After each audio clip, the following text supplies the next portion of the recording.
স্নেহের শিক্ষার্থীরা, ভিডিওটিতে থাকবে 2025 সালের সপ্তম শ্রেণীর নতুন বাংলা বইটির নতুন দেশ কবিতার সৃজনশীল প্রশ্ন উত্তর। শুরুতেই চলো কবিতাটি পড়ে নেই। নতুন দেশ, রবীন্দ্রনাথ ঠাকুর। নদীর ঘাটের কাছে নৌকো বাঁধা আছে, নাইতে যখন যাই দেখি সে জলের ঢেউয়ে নাচে। আজ গিয়ে সেইখানে দেখি দূরের পানে, মাঝ নদীতে নৌকো কোথায় চলে ভাটার টানে। জানি না কোন দেশে পৌঁছে যাবে শেষে, সেখানেতে কেমন মানুষ থাকে কেমন বেশে। থাকি ঘরের কোণে, সাজ জাগে মোর মনে, অমনি করে যাই ভেসে ভাই নতুন নগর বনে। দূর সাগরের পারে জলের ধারে ধারে, নারকেলের বনগুলো সব দাঁড়িয়ে সারে সারে। পাহাড় চূড়া সাজে নীল আকাশের মাঝে, বরফ ভেঙে ডিঙিয়ে যাওয়া কেউ তা পারে না যে। কোন সে বনের তলে নতুন ফুলে ফলে, নতুন নতুন পশু কত বেড়ায় দলে দলে। কত রাতের শেষে নৌকো যে যায় ভেসে, বাবা কেন আপিসে যায় যায় না নতুন দেশে।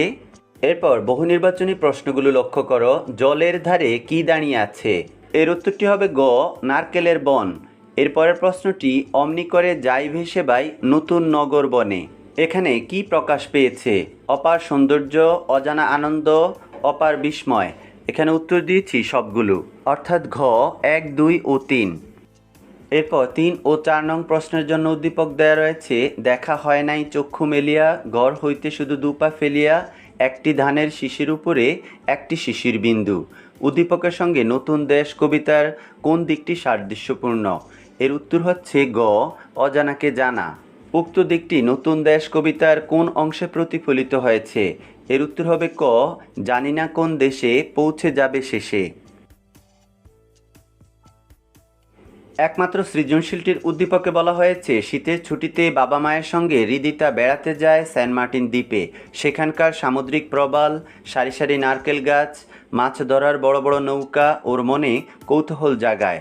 দিগন্ত বিস্তৃত নীলাভর জলরাশি, পরিষ্কার আকাশ ওকে নিয়ে যায় অন্য এক জগতে। ওর ইচ্ছে হয় সমুদ্রের নানা রঙের মাছের সঙ্গে খেলা করতে, আবার কখনো বা আকাশে পাখি হয়ে উড়ে বেড়াতে। সৃজনশীলের জ্ঞানমূলক প্রশ্নটি করা হয়েছে, নীল আকাশের মাঝে কি সাজে? এর উত্তর হবে নীল আকাশের মাঝে পাহাড় চূড়া সাজে। এরপর অনুধাবনমূলক প্রশ্নটি করা হয়েছে, থাকি ঘরের কোণে বলতে কি বোঝানো হয়েছে? এর উত্তরটি এভাবে সাজাতে পারো। থাকি ঘরের কোণে বলতে কবি সেই সীমাবদ্ধ জীবনযাত্রার কথা বোঝাতে চেয়েছেন যেখানে মানুষ 4 দেয়ালের মাঝে বন্দী থাকে এবং নতুন জগৎ, নতুন দেশ কিংবা প্রাকৃতিক সৌন্দর্য দেখার সুযোগ পায় না। এটি শিশুর মনোভাবেরও প্রকাশ, যেখানে শিশুদের মনে অজানার প্রতি কৌতূহল থাকে। তারা দূর দেশ, নতুন স্থান, অজানা পরিবেশ সম্পর্কে জানতে চায়। কবিতার বক্তব্য অনুযায়ী কবি নিজেকে ঘরের কোণে বন্দি মনে করেন এবং নতুন দেশ দেখার আকাঙ্ক্ষা প্রকাশ করেন। প্রয়োগধর্মী প্রশ্নটি করা হয়েছে, হৃদিতার সেন্ট মার্টিনে দেখা দৃশ্যে নতুন দেশ কবিতায় চিত্রিত কোন দিকটি প্রতিফলিত হয়েছে? ব্যাখ্যা করো। এর উত্তরটি এভাবে লিখতে পারো।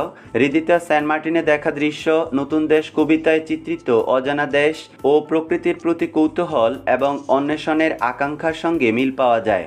কবিতায় কবি দূর দেশে ভেসে যাওয়া নৌকার দিকে তাকিয়ে ভাবেন সেখানে কেমন মানুষ থাকে, তারা কেমন পোশাক পরে, কিভাবে জীবনযাপন করে। কবি নতুন দেশ, অজানা প্রকৃতি, পাহাড় পর্বত, বন জঙ্গল ও সাগরের ওপারের সৌন্দর্য সম্পর্কে জানার আকাঙ্ক্ষা প্রকাশ করেন। একইভাবে হৃদিতাও সেন্ট মার্টিনের নতুন ও মনোমুগ্ধকর প্রকৃতি দেখে অভিভূত হয়। তার মনে কৌতূহল জাগে প্রবাল, নারকেল গাছ, মাছ ধরার নৌকা, নীল জলরাশি ও আকাশের সৌন্দর্য দেখে। সে চায় সমুদ্রের রঙিন মাছের সঙ্গে খেলা করতে এবং পাখির মতো আকাশে উড়ে বেড়াতে। এর থেকে বোঝা যায় হৃদিতার অভিজ্ঞতায় কবিতার সেই নতুন দেশ দেখার আকাঙ্ক্ষা ও অজানার প্রতি বিস্ময় প্রতিফলিত হয়েছে। উচ্চতর দক্ষতার প্রশ্নটি করা হয়েছে, উদ্দীপকটি যেন নতুন দেশ কবিতার মূল ভাবকে ধারণ করে আছে। উক্তিটির যথার্থতা বিশ্লেষণ করো। উদ্দীপকটি যেন নতুন দেশ কবিতার মূল ভাবকে ধারণ করে আছে। উক্তিটি যথার্থ, কারণ উদ্দীপকের মূল ভাবনা ও নতুন দেশ কবিতার মূল ভাবের মধ্যে গভীর সাদৃশ্য রয়েছে। নতুন দেশ কবিতায় কবি রবীন্দ্রনাথ ঠাকুর নতুন দেশ ও প্রকৃতি সম্পর্কে জানার আকাঙ্ক্ষা প্রকাশ করেছেন। তিনি দূর দেশ, অপরিচিত মানুষ, নতুন বন জঙ্গল, পাহাড় পর্বত, সমুদ্র ও জীবজগতের প্রতি বিস্ময় প্রকাশ করেন। কবিতার বালক চরিত্রটি ঘরের কোণে থেকে দূর দেশে যাওয়ার স্বপ্ন দেখে এবং অজানা সৌন্দর্য আবিষ্কারের ইচ্ছা পোষণ করে। অন্যদিকে উদ্দীপকের হৃদিতাও নতুন জায়গা সেন্ট মার্টিনে গিয়ে প্রকৃতির সৌন্দর্যে মুগ্ধ হয়। সমুদ্রের প্রবাল, নীল জলরাশি, সারি সারি নারকেল গাছ দেখে তার মনে কৌতূহল জাগে। সে চায় সমুদ্রের রঙিন মাছের সঙ্গে খেলা করতে এবং আকাশের পাখির মতো উঠতে। তার মনও কবিতার বালকের মতো নতুন পরিবেশ ও প্রকৃতির সৌন্দর্যে হারিয়ে যায়।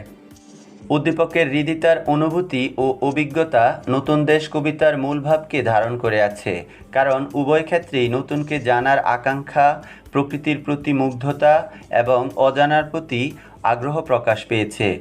তাই বলা যায় উক্তিটি যথার্থ। সুপ্রিয় শিক্ষার্থীরা, যে কোনো বিষয়ে ভিডিও পেতে নির্দ্বিধায় কমেন্ট বক্সে লিখে জানাবে। ধন্যবাদ সবাইকে। আল্লাহ হাফেজ।